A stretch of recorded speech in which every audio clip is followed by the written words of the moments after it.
Sejak dinyatakan buron oleh Kejaksaan Negeri Jakarta Timur, 1 minggu lalu sosok Julia Perez belum juga memberikan tanda-tanda kalau artis seksi ini akan muncul dari persembunyiannya. Beragam spekulasi pun muncul menanggapi keberadaan Jupe. Sejumlah media pun ada yang memberitakan soal kabar yang menyebutkan bahwa Julia Perez melarikan diri ke luar negeri. Saat publik dibuat bertanya-tanya, tiba-tiba saja muncul kabar yang menyebutkan kalau Jupe tengah sakit. Surat keterangan dirinya sakit ini pun ternyata telah sampai ke pihak Kejaksaan Negeri Jakarta Timur.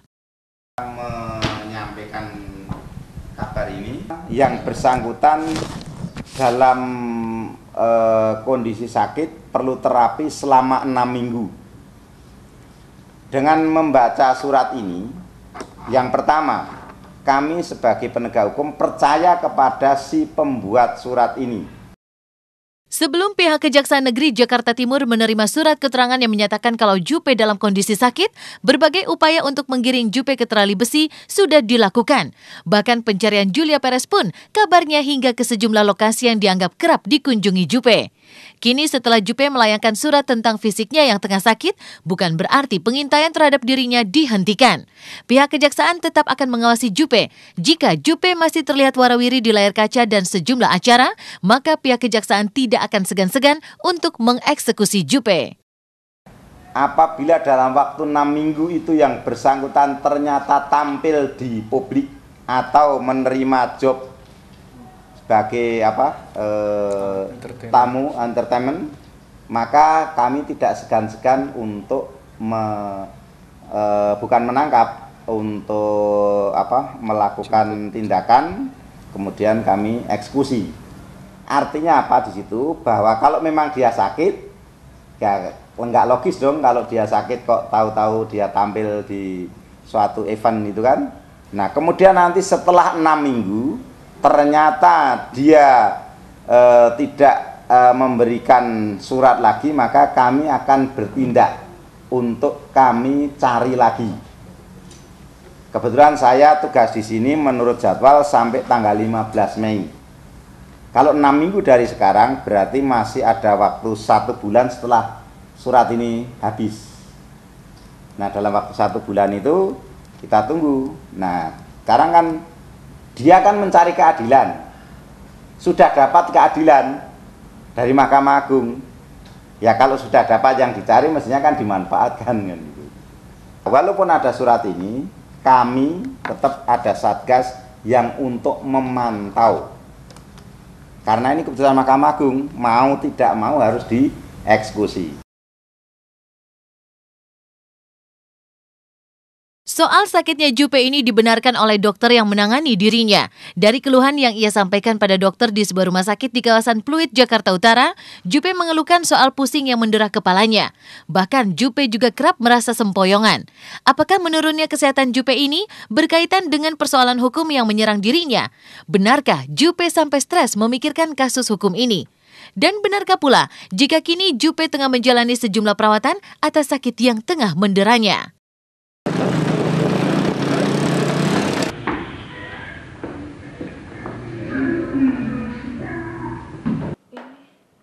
Dia tidak mengizinkan wartawan pengacara yang mengizinkan, dia kan tidak bisa dong orang profesional. Kalau keluhan aja sih beliau sempoyongan, pusing sempoyongan, terus rasa sakit di belakang belikat yang hebat sekali itu aja.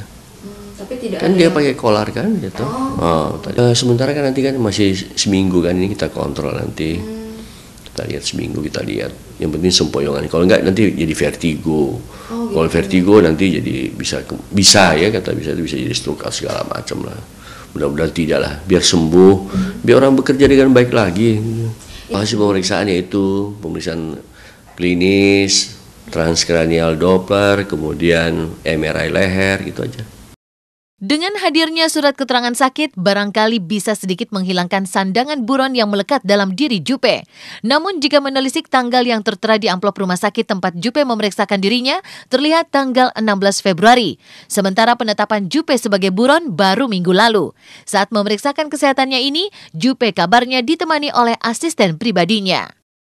Jadi pasien Jupe, Yuli datang ke sini sebagai pasien biasa. Atau dia datang kontrol, berobat gitu loh. Untuk dokumen medik saya kira saya tidak punya kompeten untuk melepaskan itu rahasia medik seseorang pasien kita tidak boleh lepaskan. Berobat bersungguhan berobat sejak Sabtu dia berobat, hari ini untuk lihat hasil MRI-nya dengan itu asisten pribadinya. Oh, asisten pribadinya. Iya. Tidak ditemani mungkin dengan pacar? Tidak, asisten pribadinya. Sabtu juga dia.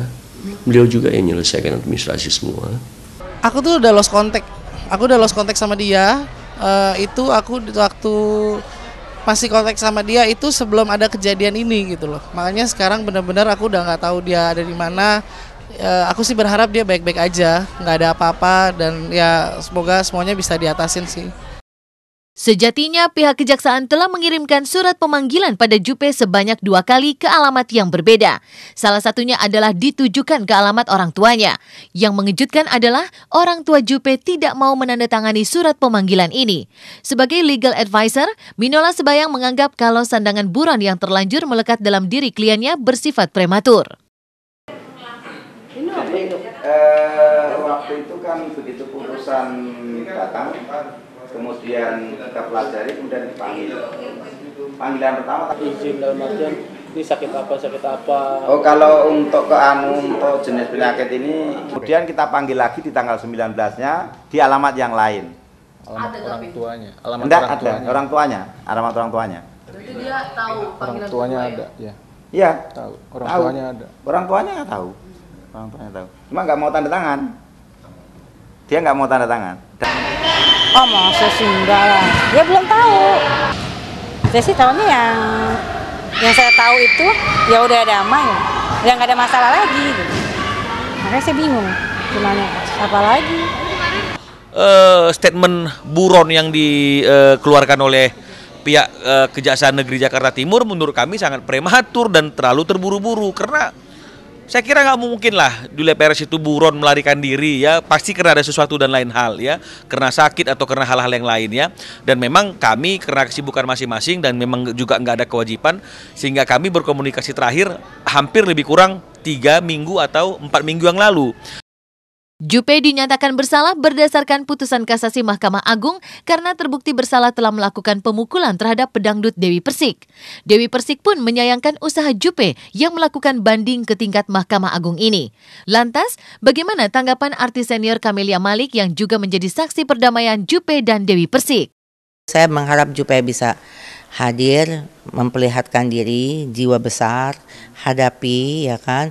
Dan saya juga berharap yang lainnya untuk tidak ada dendam dan membantu Jupe bersama-sama untuk menyelesaikan masalah ini.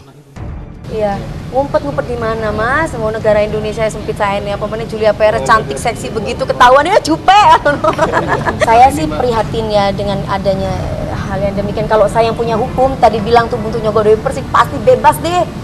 Ngapain Mas gini-gini, aku juga yang ribet Mas, nama aku lagi yang kena gitu kan. Tapi balik lagi bahwa ya kalau sifatnya buron ini kan nanti akan nambah masalah dan beban lagi gitu. Kan apalagi dia pernah mengeluarkan statement bahwa saya sebagai warga negara yang baik, saya harus mengikuti peraturan-peraturan yang ada, buktikan itu semuanya. Perannya saya, Pak, sarannya yang saya sesalkan kenapa sih harus naik banding Mbak Jupe? Kalau kemarin udah selesai, kita sama-sama kalah, sama-sama menang kan udah beres. Walaupun luka saya ini belum sembuh-sembuh sampai sekarang.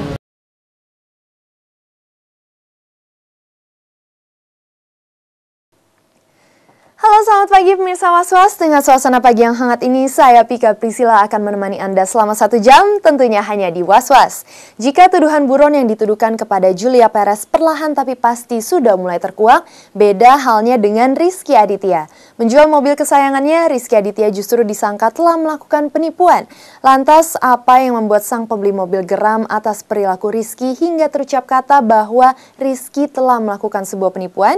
Dan akankah kasus ini berakhir ke ranah hukum? Kontras dengan kasus perkara Rizky Aditya, komedian Mandra justru tengah mencari keadilan atas kasus jual beli tanah yang telah ia lakukan dan kini berakhir dengan sebuah sengketa.